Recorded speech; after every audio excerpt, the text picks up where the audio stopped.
number one talk news and sports station. This is the Morning Crossfire with Wemimo and Sheriff.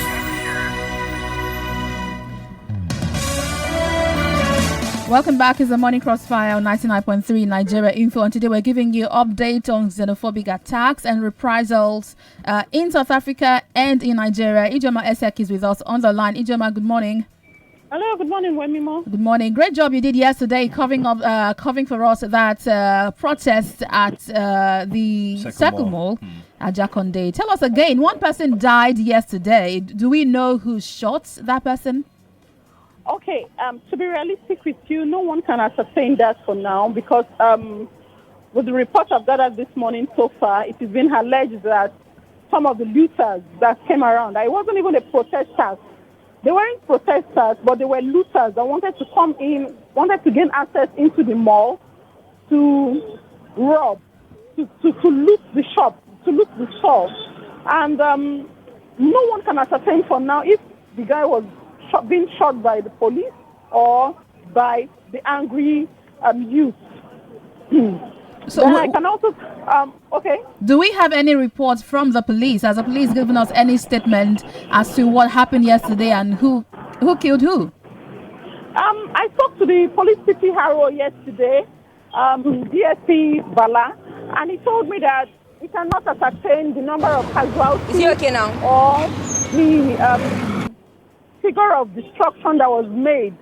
And that was where he left it, hoping to give me more details today because they had to collect information from all the shopping malls that were being attacked. Right. If you can recall, it wasn't only the Circle Mall in Jakonde that was vandalized. We have Nobari Mall in Shongotedo. That was also vandalized yesterday by some angry youth. So no one as at yesterday when I left here could give me the figure of casualty. But I can tell you that I'm presently at the Circle Mall in Jakonde, and I can see mobile police officers and the federal staff. They are guarding the place. There's an armored tank and 2 vans inside the shopping mall, trying as much as possible to secure the place. And staff of ShopRite are busy clearing the rubble, stones that were being thrown into the shopping mall yesterday. We had a whole lot of it. I can also see burnt tires, even inside the mall. Right. Inside the mall? Are there protesters anywhere around there? No one, everyone has stayed clear because they can see the armored tank and they can see that the police officers are not smiling at all. They are not happy with the situation of things.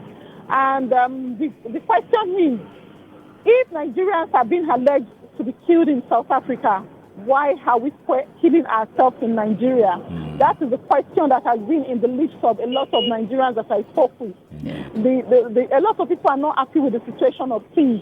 They are saying that if South Africans are allegedly killing Nigerians in their country, why are Nigerians trying as much as possible to kill themselves?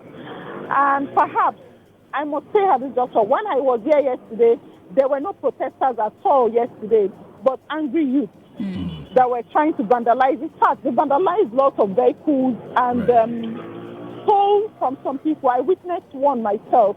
Right. They smashed a moving vehicle, collected the lady's bag, and the lady was, she barely,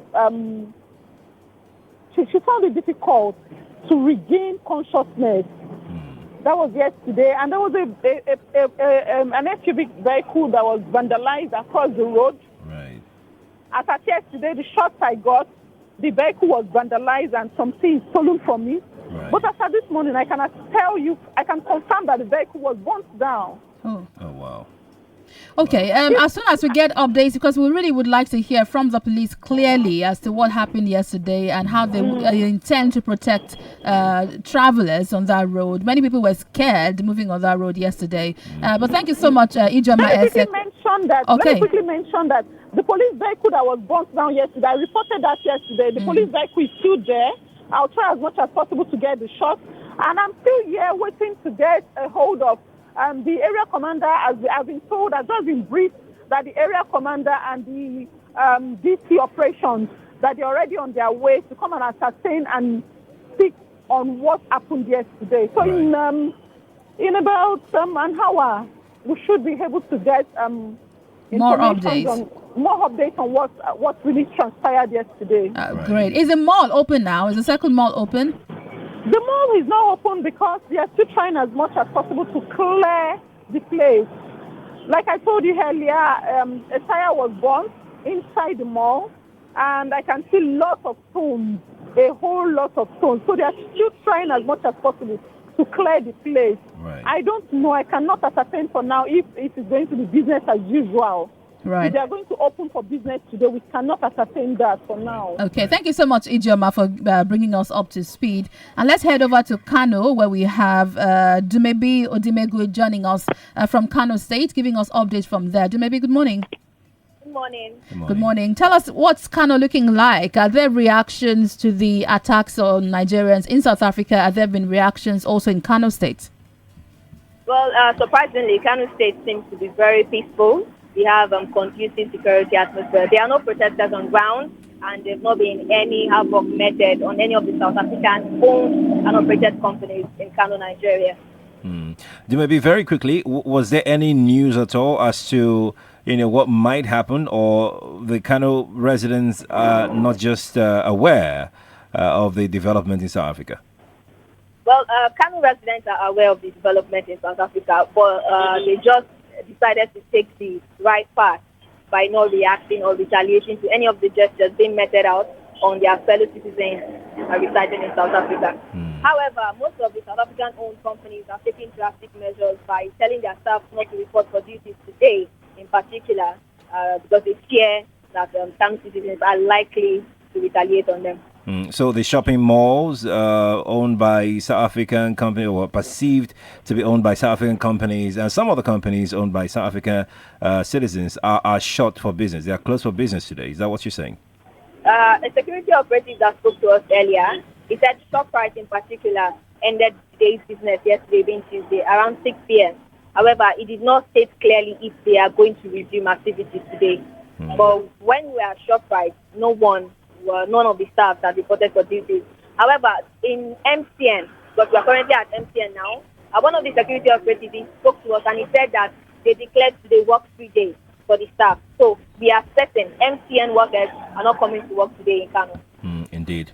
Thank you, Jimmy, for speaking with us. Appreciate your time. Please keep us updated on the events and happenings in Kano. Would like to hear firsthand from our own news team there in Kano. Thank you, Jimmy, for speaking with us. You're welcome. That's right. We've just taken you around Nigeria in a few minutes. Abuja, Lagos and Kano, and we have a feel of what's going on there. Rotimi, Sankore, the South African government has emphasized that this is not xenophobia and that they're doing all that they can. The Nigerian government has also sent an envoy to South Africa. They should arrive there tomorrow. Also, there is a meeting set between both presidents for October. Does it look like we can resolve these issues once and for all? Well, the Nigerian government is now trying to catch up with what it should have done in the beginning. Because if the very first time there had been an attack on any Nigerian business or any Nigerian was killed by a mob or by the police, the Nigerian government at that time had insisted that the culprits must be arrested, tried, seen to have been tried, and if found guilty, sentenced, and everything done very publicly. That would have dissuaded the kind of mobs that we are seeing in South Africa from then continuing with what they were doing. And the South African government should have also acknowledged the problems they have. The apartheid regime, the white minority apartheid regime, imposed a substandard form of education on black people that only gave them the capacity to do menial jobs. The ANC inherited that problem and promised to solve it. And they have tried a bit. But the fact that youth unemployment in South Africa has been running at over 50% for many years, the highest in the world, shows that they have not adequately addressed that problem. So a combination of both addressing their governance, education, and unemployment problems, and also ensuring that whoever had carried out attacks in the past was arrested, tried, and if found guilty, sentenced, would have sent a message to the criminal elements exploiting such high levels of unemployment, because it's not all South Africans that dislike Nigerians or other foreign nationals. In fact, if you see the social media, you will see some of the South Africans acknowledging that why are they attacking Nigerian shops? Nigerians give them goods on credit. And even the ShopRite in South Africa does not give South Africans goods on credit, but Nigerian shops do so. So, there are a whole lot of things that are going on, Alexander, that should have been addressed together. Alexander, let me come to you on definitive measure. So